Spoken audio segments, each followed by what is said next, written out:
And as you can see, this is a blast from the past. This is one of the original logos that was created for me 6 years ago when we launched this TV talk show. At the time, I had some people who worked in Hollywood assisting me launch this program, and this was one of their things. So I had it hiding for a long time, but now I think I'm going to bring it back because it's cool. On my screen, it looks like the words going around on the loop are backward, but are you seeing it correctly as it should be? Well, it is. I'm going to use the term counterclockwise, but Ed, that is fine. I'm going to interject right here. Your background always, it seems always to be very appropriate because right now your background reminds me of yesterday's Artemis 2 launch. And I was listening to the commentary, the coordination within the control room and the various places, the various disciplines that had to report in. Yep, we're a go. And the teamwork, Ed, the teamwork. It is all reminiscent of my days in the military and working together as a team. And one of the things I emphasize with leaders is that is the kind of teamwork. When we have it together like that, we can function extremely well. But Ed, everything of your background and the remembrance yesterday of the launch team and looking forward, that's the kind of teamwork that we want to inspire with the people with whom we're talking. USA, that's technological strength. Yes. Happy to be a part of that. Okay, today's show is about lack of employee autonomy. I have to read this. A central theme. This is according to AI Gemini, uh, because I'm a know-nothing. I'm just a reporter. Lack of employee autonomy is a central theme in modern workplace culture as it directly impacts engagement, innovation, and retention. So Gemini has been following us, Ron. He says, or she, based on the points of discussion in your correspondence with Ron Cooper and general knowledge on the subject, here is a perspective on the key aspects of employee autonomy in the workplace and what that topic entails.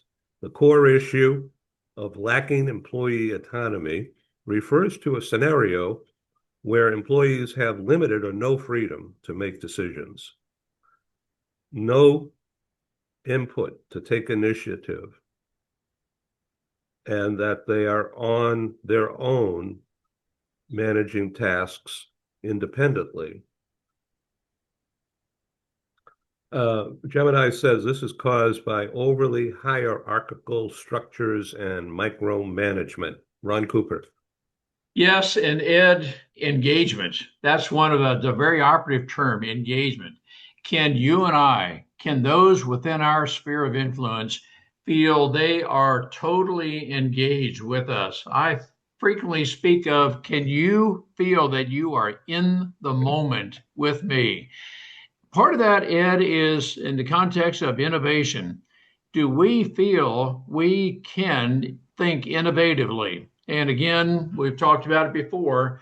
Not every, in fact, there's going to be a high degree of innovative thought that is not going to merit going forward.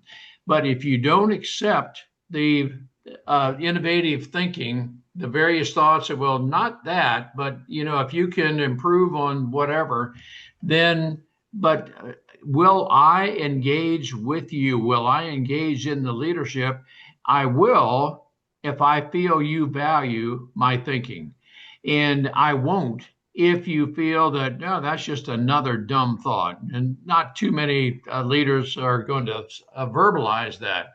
But if I sense through our relationship, our interaction, that you are saying to me, perhaps non-verbally, well, that's just a stupid thought. I can't believe you would. I just don't waste my time with those kind of ideas. then I'm going to feel that, well, nope, you don't value my thinking at all. And maybe I'll isolate myself from other people because they might think that I'm off with my thinking. I want to be with people who engage in and actually stimulate innovative thinking, because Ed, we can think of a lot of different people who, through innovative thought, have brought about different things. And yesterday, Artemis 2 launch.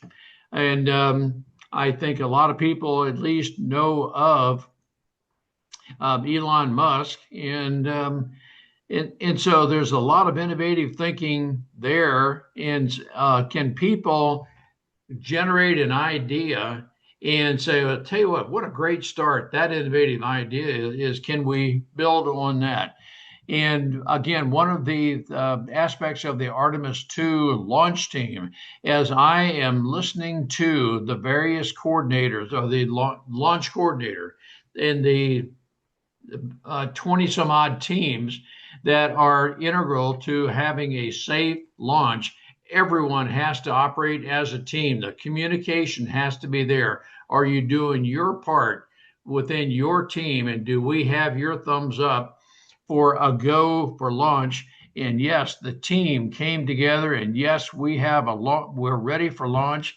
We have a very successful launch, and we now have Artemis 2 that is in process to make a trip around the moon, and we're doing something that we haven't done in many decades. Ed, I'm rambling Like here a 50 little bit. years or something, right? 50 years? It's been 50 years. Yes. I kept forgetting how old I am.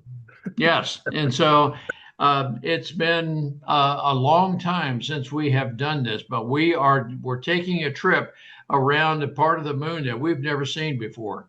And so, man, all of the technology, the teamwork that has to come together to support the four crew members, the four astronauts who are on this ride, but we're functioning as a well integrated team. And I will tell you, Ed, as I listen to the coordination of the various teams up to launch, I was just so impressed. That is the kind of teamwork that, when we are functioning totally together, that is, we're totally engaged, to return to that word, we will have a very highly functioning team. And there's a lot of innovative thought that goes well beyond what I can think of. NASA, what all did you have to do to make this launch possible? And Ed, I marvel at what the innovative mind can do. And again, in the context of artificial intelligence can do repetitive activities faster than we can, but I'm not a believer that artificial intelligence is going to think beyond what the human brain can think. So when the human brain is energized, we know people on our staff are appreciated. We want to do what we can to inspire engagement, innovative thought. We're going to have some very, very highly functioning teams. The net result is we're going to have high retention. We're going to have some very innovative thought, and we are going to advance each other because we share information with each other. We will not isolate ourselves from each other. Ed, that's a whole lot of things I just said right there, but that is what we in the Cooper culture, when we work with businesses, that is the kind of culture that we stimulate in through executive leadership. Well, thank you for that. And as you know, this is recorded and going out live worldwide right now. But people will see the subsequent to today as a result of massive distribution across YouTube, but also LinkedIn and all the various connecting multimedia that I employ. Not the show is not political. It certainly is impacted by geopolitics, and that's why I'm about to say President Trump is not a space expert at all, but he's the executive, and NASA and all their people and everybody connected down the supply line, they made this possible. And so what do you think about what I just said? Oh, I'm in total agreement with you, Ed. I do think that the president, our Congress budget makes funds available. What is it we choose, we corporately, and as our government is structured, the three branches of government, how do we bring about a budget, and what are the general thoughts of those who are in the voting? What are their general thoughts about innovative funding or funding for innovative projects? And Ed, I'm totally on board with that. But some people may think that, well, NASA, I am not going to take part in flying around the moon and so forth, but yet the technology that is gained through that innovative thinking does frequently benefit those of us who are advocates of, but not necessarily directly participating with NASA. So I totally endorse everything of the innovative thinking that NASA is producing right now. So we're going to move on here about the primary impacts of this environment that we've described a few minutes ago, lack of employee autonomy.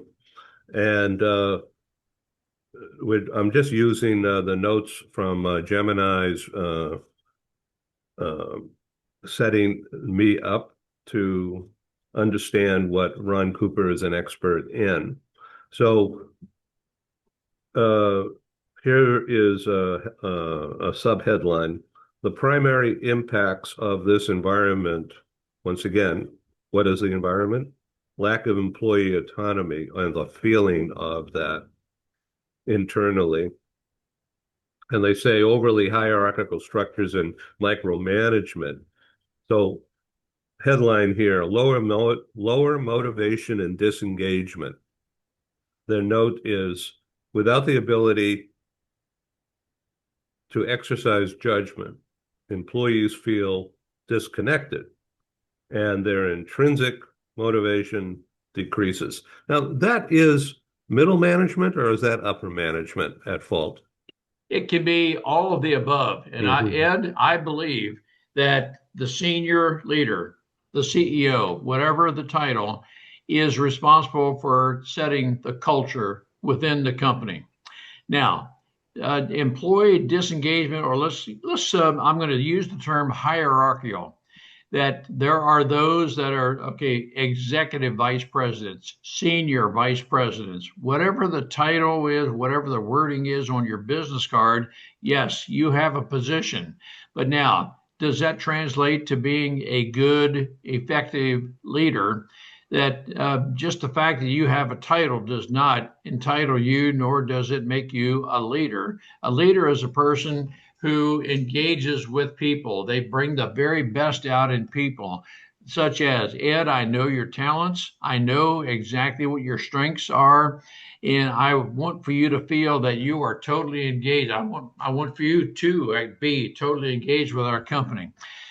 I mentioned a little earlier in this conversation that hierarchical could make a person feel that, well, I do not have a title of executive, senior, whatever. And if you hold that title over me, then I feel that I am here, you are there, and you want to make certain that you are senior and you are higher in authority than me.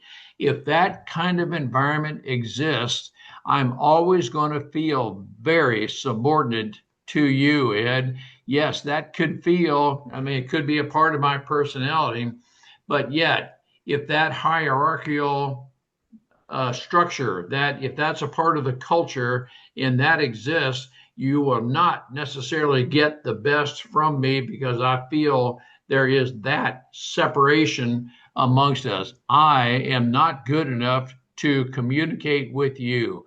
But when when effective leaders engage everyone in the organization, We've made it clear what our longer range strategic objectives are. We know the nearer term tactics, how we're going to reach those longer term objectives. And Ed, your part of this is your very strategic thinking, your talents, and you know exactly how you fit in this organization. And we have a culture where we do share information with each other because you have talents, you have strengths, you have perspectives. I don't. But when we feel comfortable, we can share with each other. I don't feel threatened that you will advance above me. Therefore, I'm going to withhold information. No, we have a culture where we are totally engaged. Ed, to me, that is a part of the engagement. Am I all in with this company? And that has a lot to do, it has everything to do with the culture of the company. And do I make you feel, when I say make you feel, I'm not trying to force you into anything, but do you actually feel, no, Ron, if I'm your leader, Ed, Ron knows me. He nurtures me effectively, and I am not over the top of you every day and micromanaging you because that's a very type of environment where I'm not going to produce as well as I could. But that micromanaging has to do with autonomy. Do I have the freedom to think that and offer ideas that advances the company, or do you feel you have to constantly watch me? And so Ed, that is a part of being all in and being engaged. That's a culture. Uh, Excellent. Thank you. Then their next subheadline, once again, the first one was lower motivation and disengagement. And now we're going to move on. The next headline, slower decisions and less innovation, dot, dot, dot. A restrictive environment with rigid protocols and centralized decision-making stifles creativity, problem solving, and organizational agility. That's exactly what you just said. Yeah. Yeah, and have I complied with some sort of set of rules that well, if you have an innovative idea, submit it on a piece of paper, or you got to submit it online, and well, we'll maybe review it within 90 days. And if you haven't heard from us, just know that nope, we didn't. We decided not to move forward with whatever it is you submitted. And so, Ed, that to me, what I just said is very contrary to productive organizations.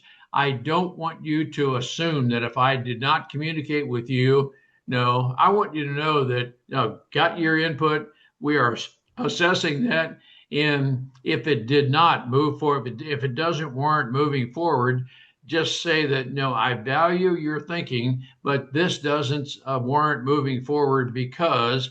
And with that, I will at least know that you have evaluated my input, and I can continue on with ideas. Again, it's very possible, Ed, that 85, 90% of innovative thoughts are not going to warrant going forward. But if you turn me down, if you think less of me, if you talk condescendingly to me, you will not get the 10% of the ideas that might warrant going forward. That I'm not going to risk any condescending talk kind of thing. But that can happen within an organization. Some leaders will say, "Oh, we would never do that," but yet some of your staff feel that is the culture that in which they're having to deal, and they're going to be very reluctant to forward any innovation and feel totally engaged. So, uh, in the back of my head, I'm picturing somebody like Dr. Ken Lloyd, who couldn't be with us today, would say that's the reason for frequent feedback sessions, so that And you communicate what you're thinking, even though you may not enact that idea, is certainly appreciated and it adds to the context. it does. And so he has coined the term feed forward. Yeah. And so, yes, the feedback, but it's a continuous communication with people that as it's not a formal environment that, well, we're here to document and so forth. But no, it's I want to encourage you. I'm here to encourage you that please keep up the innovative thinking in and quite honestly, Ed, I'm going to go in a slightly different direction. But for some of us, our best thinking is in the morning. For some of us, the best thinking is in the afternoon. I find it very difficult to believe anyone who says, no, I'm at 100% all throughout the day. I don't believe that. We function best at some part of the day. And so my best innovative thinking will be necessarily in the morning. And so that's where my highest productivity, if you were to map out on a graph, well, when am I most productive? It's going to be in the morning hours. I'm a little bit less so in the afternoon. Doesn't mean I can't work in the afternoon. It's just that, okay, my best productivity is maybe in writing, maybe in innovative thinking, that kind of thing is going to be in the morning. And then beyond that, maybe some of the lesser or maybe some of the more mundane tasks, nuts and bolts kind of thing, maybe that's best for me to do in the afternoon. But as we leaders understand people and the way we think, we can encourage people, inspire them to function at their very best throughout the day. And so that's all a matter of knowing each other. Would you, as the leader, C-level, in an organization, put what you just said out in a memo saying, let's have a town hall sometime about, but before we do that, tell me, send me a message. When is the best time for you for creative thinking? Morning, And afternoon? Ed, I would not do that in a town hall meeting. That some people are going to say, "Well, oh my gosh, this is strange talk." No, I'd want to do that one on one with you, Ed. And there's some people, the introvert would be slow to say anything, and so no, just no one on one. And this is a conversation to where I want to learn about you, Ed, and I personally, I believe that we're not at 100% throughout the day. And so, um, Ed, you may feel you are, and I'm not going to try to talk you out of that, but I'm just going to believe that you're probably better at various parts of the day. And so you tell me what part of the day you are, and I'm gonna have one-on-one conversations. And and so I will document all of this mentally, and I will be able to form an idea that, let's just say that I'm the leader of whatever division, and I'll be able to have a pretty good idea of how we function best as a team. So we're going to move on here. The next headline is in this train of thinking about dialogue and communication with staff. The problem of increased burnout and turnover. Then they note here, lack of control over work is a key contributor to employee exhaustion and frustration. Lack of control, causing employees, especially top talent, to ghost, to secretly seek out workplaces that offer greater trust and freedom. Yes, and Ed, you and I have talked somewhat frequently about trust. And when there's trust, you don't have to monitor me throughout the day. Am I working? That trust factor is, yes, Ron, your values are such that I don't have to, uh, let's say, have a security camera over your work desk or anything like that. But the trust factor is, yes, you know exactly, I know exactly what your talents are and so forth. And when a person feels they're under tight control, and that is, Ed, you and I possibly have each been in various environments where, golly, I just feel like you're constantly watching over me. And why is that? I don't feel like I have the autonomy I would like to have. it seems to me you don't trust me. You feel you have to literally walk by, or from the coffee bar, the whatever, walk by, and you're checking up on me. And but we should be able to communicate in a way that I am producing, and but it doesn't require you to constantly observe me wherever I am. Those are the kind of things, Ed, that we need to be able to know each other and be able to work in an environment to where, yes, we know exactly how to communicate with each other to know that we're each moving forward, advancing our thoughts. But that's just some of my thoughts of how we can inspire our employees to be fully engaged. Because quite honestly, Ed, everyone wants to know they're appreciated. Everyone. So let's move on. What are the common causes of limited autonomy? I think you're addressing that right now. They say the absence of autonomy often stems from ingrained management practices and systemic issues, and then managerial fear of delegation. Yes, and delegation is one of the challenges many The lack leaders of have. control, is that a lack of control worry? It's a lack of control, but it has to do with trust. That Ed, I want to delegate to you a task, and we have trust with each other. Trust in that we will communicate well with each other. I can know the current status of the way things are because you and I communicate well, and that could be 1 minute per day that you've given me an update of where we are with things. And so with that, uh, I have delegated to you. But some leaders don't feel that they trust themselves enough that they can delegate a task to someone that they feel that, well, I'm not.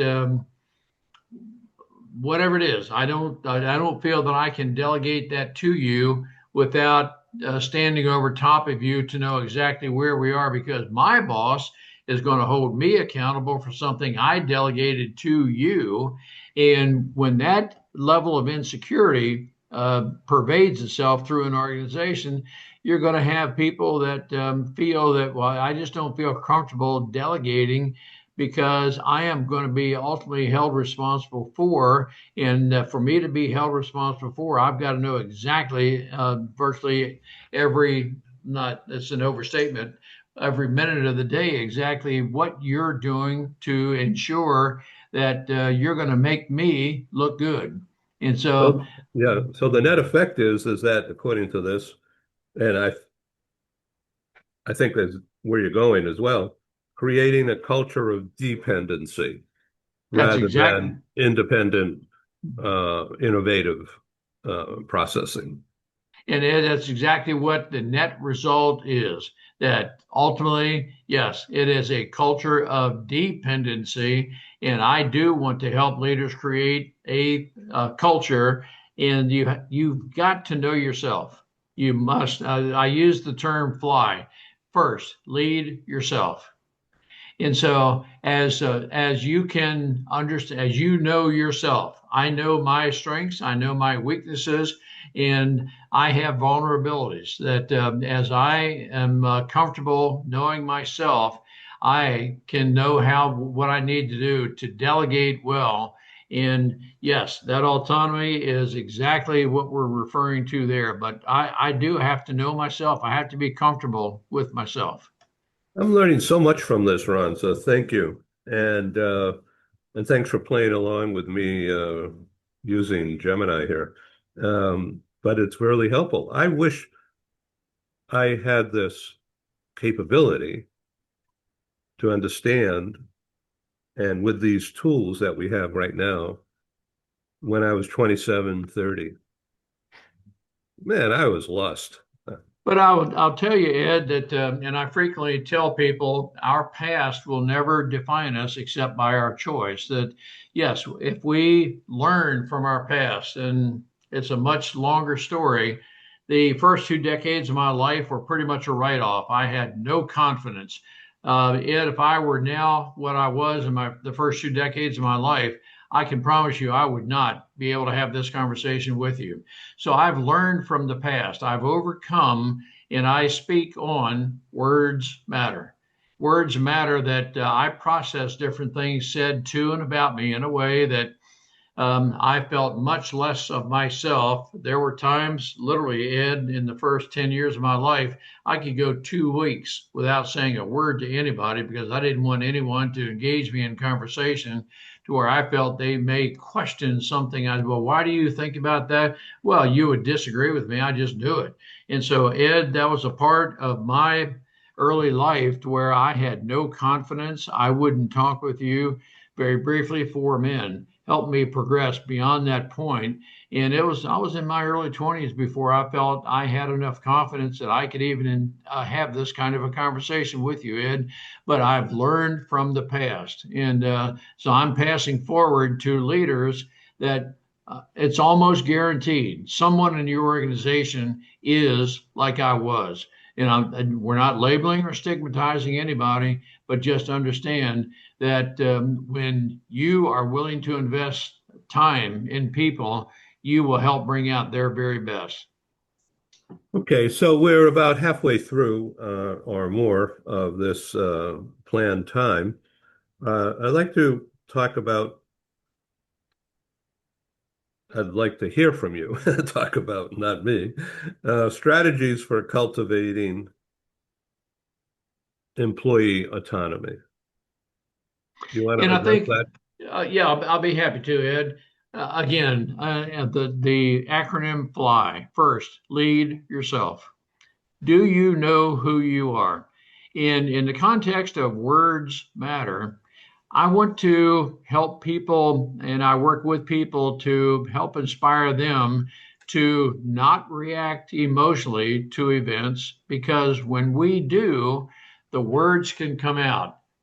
The tone of my voice can have a very negative impact. And I'm going to tell you that's a lot of what happened in the first 2 decades of my life that I churned in my mind that, well, I for some reason did not know.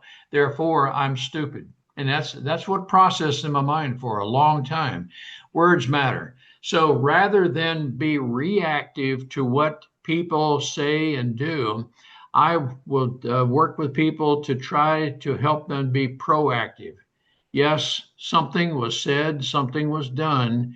Now, can I instinctively think about a response that I know how I might respond emotionally if I allow my emotions to get out in front of me. But can I think about that instinctively to where I respond rationally, how to whatever a person said or did? Ed, that's a lot of knowing who I am. And when I am a team leader, I want to bring in people who complement me, complement my weaknesses. Ed, you have strengths that I don't. I want to have you on my team because I know I can turn to you that I have Ed, have I thought through this aspect of whatever we're working on?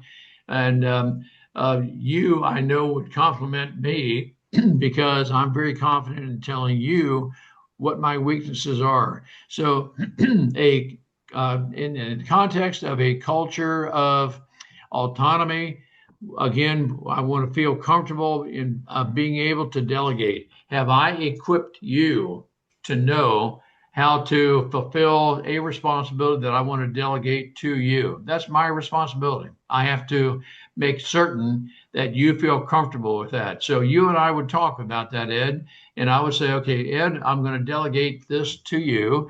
And just give me a periodic update of how we're doing with this. And if at any point you feel that I'm not sure I know how to handle this or what to do, then we will conversively discuss that because it's my responsibility to equip you to know exactly what I want to delegate to you. So, in doing these talk shows with people like Dr. Ken Lloyd, but also Paul Falcone and Stephen Howard and Ken Summers and others, I'm learning so much. I wish I knew 50 years ago. I'll tell you that. So we're talking about strategies for cultivating employee autonomy. And so that refers to me as the company, doesn't matter what size, the company is a learning organization, learning, talent, learning, and development. And the role of the management structure is, according to this, cultivating employee autonomy. The Gemini is saying here, the solution involves a fundamental shift from top-down to collaborative, trust-based approach. Just what you said. Your internal discussions already touch on several key strategies to counter this problem. These are bold-faced headlines now from Gemini. Prioritize psychological safety and trust. We've already discussed this a lot. Yes, and I will say, in the context of Stephen Howard, he coined the book Humany, and that includes the word harmony, human harmony. And Ed, but what I mean by human harmony, and I think Stephen Howard would agree with this, is we will discuss any differences we may have between us. We can civilly separate primary from peripheral issues. And a primary issue would be values, and a peripheral issue would be virtually everything else. So, are we able to create a harmony as a culture value within our company where no, we always discuss civilly any differences we may have? And we may be very different on any number of things, but is that a primary issue or is that a peripheral issue? And we can be very different on peripheral issues. We just need to be aligned with the core values of the culture, the company, and what we're here to do for the customer. And so, Ed, to me, that's a lot of what humany or harmony is all about, that you and I can and will discuss civilly any differences we may have. And one more time, you and I can vehemently disagree on any number of peripheral topics, but that will not inhibit us from innovatively working together, sharing together, and working together as a very cohesive team. Welcome into the global meeting room. Trust is built on the belief that vulnerability is safe. It's supposed to encourage teams to be safe to engage, not just obey. Leaders should model vulnerability and demonstrate a genuine desire to hear ideas. And Ed, I think you have just very recently, 2 minutes ago, discussed an aspect of vulnerability in your life. You wish you had known when you were 27-year-old what you know now. And let's just say that that would have never happened because what is available now was not available maybe when you were 27 years old. Well, thank you. But we It takes the learn. weight off my head. Okay, right there.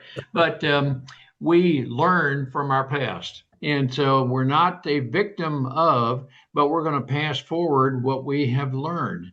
And so we're always going to say, okay, that's something to the effect, that is something I want to carry forward. And so we learn from those past. But I know in the context of family, we frequently carry forward the culture in which we were raised because, quite honestly, we didn't know any different. That's just the way we were raised. It's not until we read, we're associated with, we compare what we're in with someone else's thinking, and we think, yeah, I like that. And so I will make a conscious decision not to carry forward whatever it is of my family past, whatever it is of the business past, that culture. I'm going to do something different.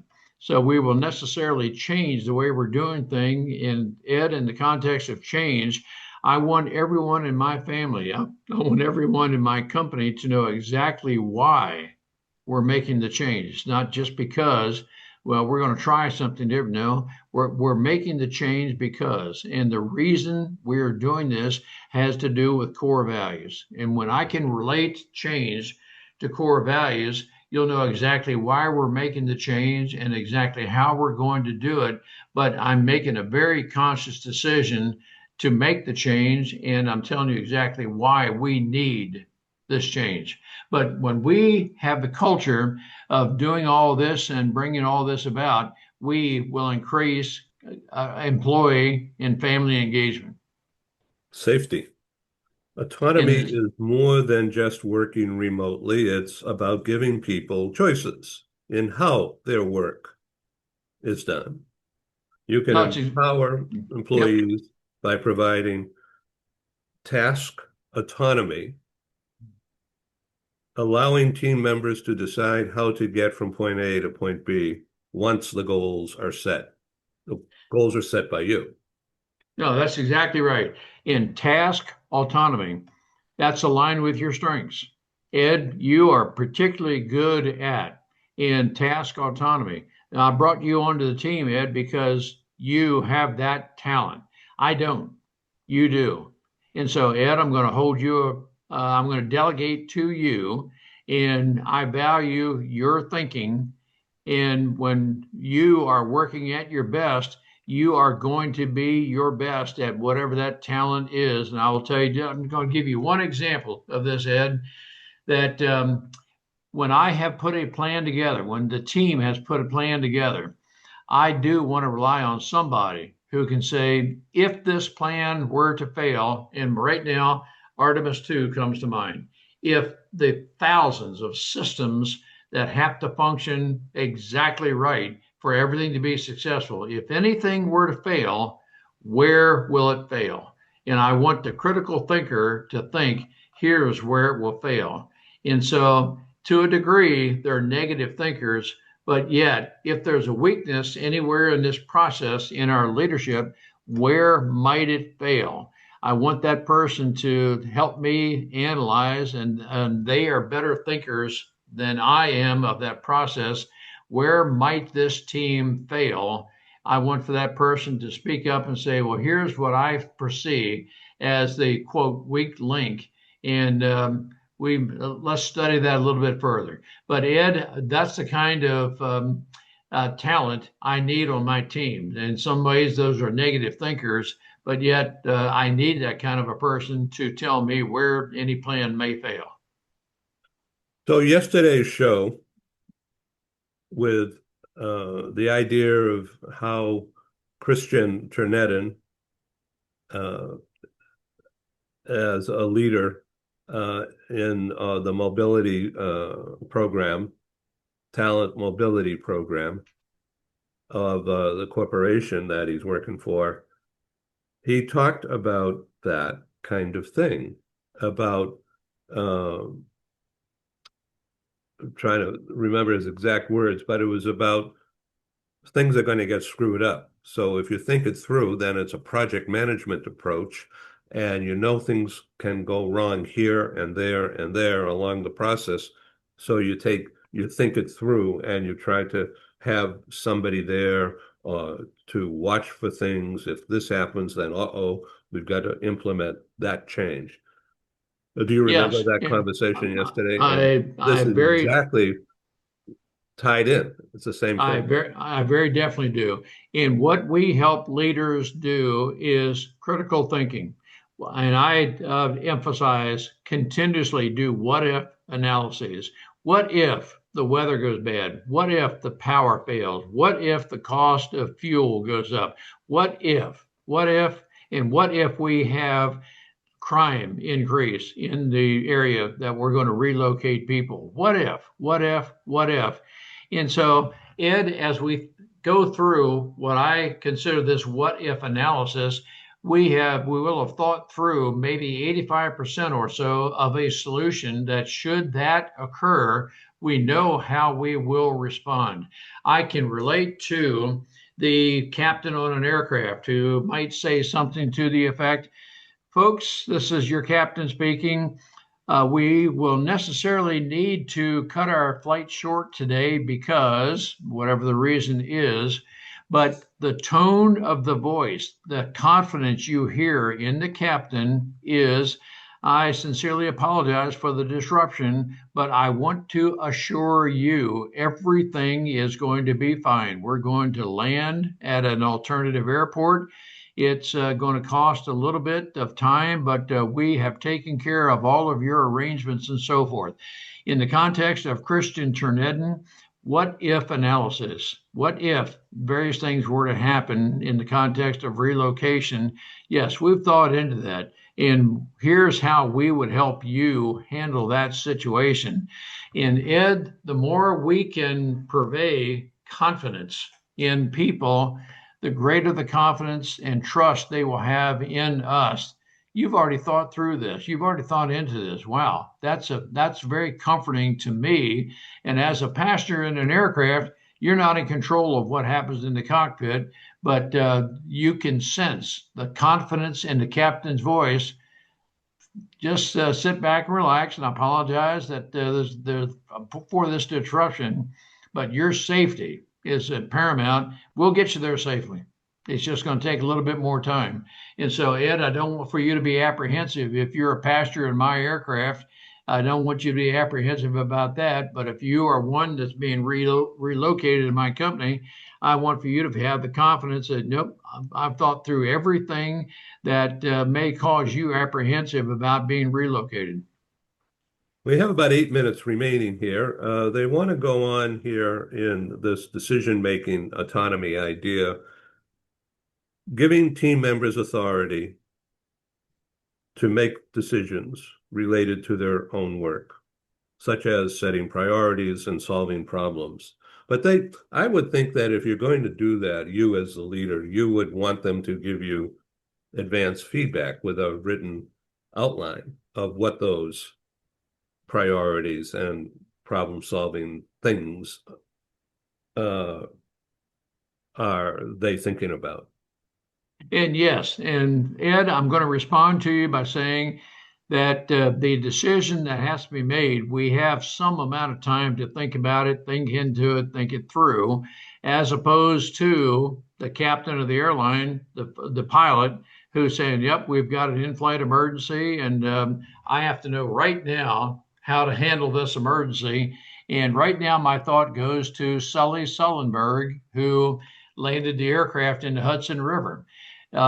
He and I flew together at Homestead Air Force Base. So Way to I go. don't I don't know that he'll remember me, but I'm going to tell you one thing, Ed, that I think if Sully were here with us right now, he would say, that's just the way we pilots think. That Sully, had 37 seconds to think about what just happened, what are my alternatives. We are trained to think through these things, and I am going to make the very best decision I can. And so I have been trained to think exactly what I need to do to get this aircraft safely on the ground, albeit it was in the water in this case. But Sullenberger knew exactly what he was going to do, and I have no doubt he spoke with the people in the airplane with a confidence. We're going to be fine, folks. And Sully was the last one off the aircraft. He was the last one off because he wanted to ensure everybody got out of this aircraft safely, albeit we're on water. But everything is planned ahead in the context of an emergency. Everything was done. So that's an example, Ed, of being able to equip people that you know how to handle different situations. My responsibility as a leader is to equip you to be able to handle different situations such that I can delegate to you. And we can dialogue, Ed, that I'm going to help you think through different things. And if you feel uncomfortable, how you would think into and think different things, and let's say we have some time to make a decision what we're going to do. Hopefully, you and I feel comfortable. Yep, you have thought through it, Ed, and I appreciate the way you think. And yes, I agree with you. But then there may be times that I would say, well, Ed, have you thought about? And that's where we complement each other. And you may say to me, no, actually, I did not think about that. And let me tell you what, because you brought it up, let me go back and think into that a little bit more, what the impact of that is. I don't think less of you because of that. That's how cooperative thinking occurs, and we're functioning well as a team. But when you feel, Ed, that I'm not demeaning you, I'm not, to use again, the hierarchical term, because I have responsibility that's greater than yours right now. I'm not thinking in hierarchical terms. In other words, I'm not going to think condescendingly of you that you're a lesser person. No, we're in this together. And so when you know for certain we're in this together, we're thinking it through, that yes, you feel comfortable that I am an integral part of this team, and that team cohesiveness, that approach is going to bring out the very best in you because you're in the moment with this. And again, it's my responsibility to equip you with the thinking that is going to bring about the best result because you've thought into everything. So he and his co-pilot were like 2 minutes ago on the ground at LaGuardia and now up over the Hudson River. And there was no wind apparently that day, so there was no big chop or waves. And then they had to figure out how to come in at what speed under the George Washington Bridge, perhaps, and then set down in such a way to not create waves and in time for the rescue boats to circle around quickly and get people out of the water as fast as possible. And so they did all that while flying around.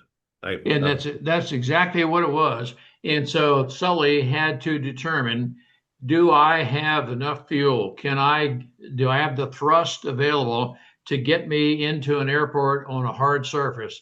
And he said, no, I cannot. And Sully and the co-pilot were the ones who said, nope, we can't do that. We right now have to come up with an alternative. What is the best alternative? Is landing on a highway with traffic the best alternative? No, actually, that's not a good alternative because almost certainly there's going to be some amount of death occur from that.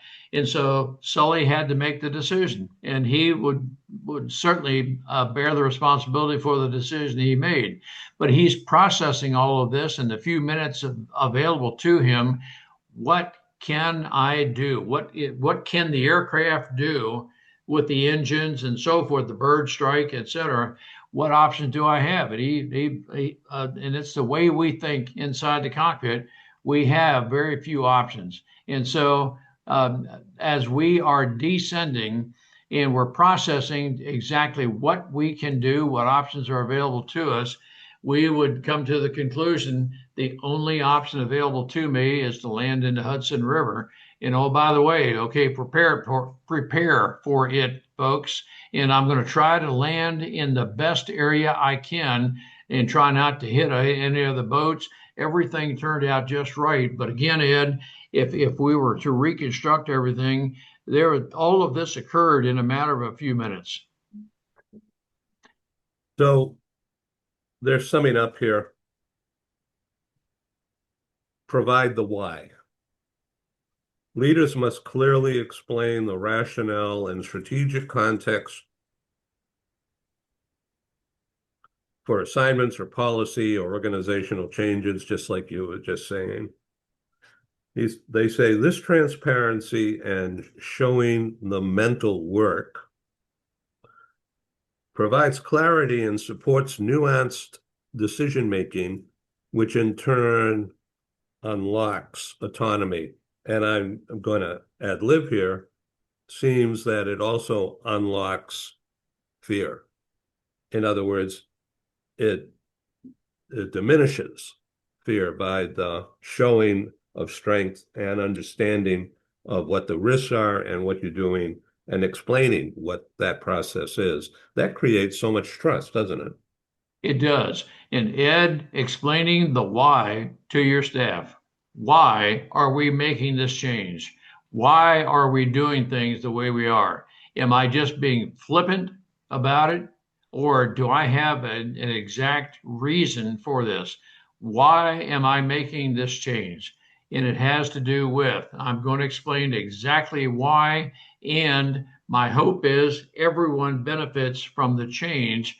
But knowing everyone in the company on my staff, I will know exactly any adverse impact this may have, whatever the change is. But we need to make the change because, and I have thoroughly thought through this. And Ed, I know the impact of this change on you. And if it is a potential negative impact, I want to talk with you first. And here's the reason I'm making this change. Here's a potential negative impact, but I want to explain this to you. And what I'm doing is I'm demonstrating, Ed, my care for you. And so it's your choice if you stay with the company. My hope is you will. But Ed, I pledge to you, and you are, it's hopefully I've developed trust with you that I know the potential negative impact, but we will help you work through and endure whatever the negative impact is this change could potentially have with you. And so I would hope, Ed, with that level of communication, trust that we have with each other, you would elect to stay with me in the company because you know I care. And so that is the culture in which we want to engender the trust because we respect everybody in the company, and that is will create longevity and loyalty when our staff knows we have that level of trust with them. So we're talking with Ron Cooper. What you've heard today in the last 55 minutes or so is exactly why the cooperculture.com is the place to learn more and meet. This is a genuine article, this man right here. That's what I feel really fortunate to be able to produce and present to you, the audience, US and worldwide.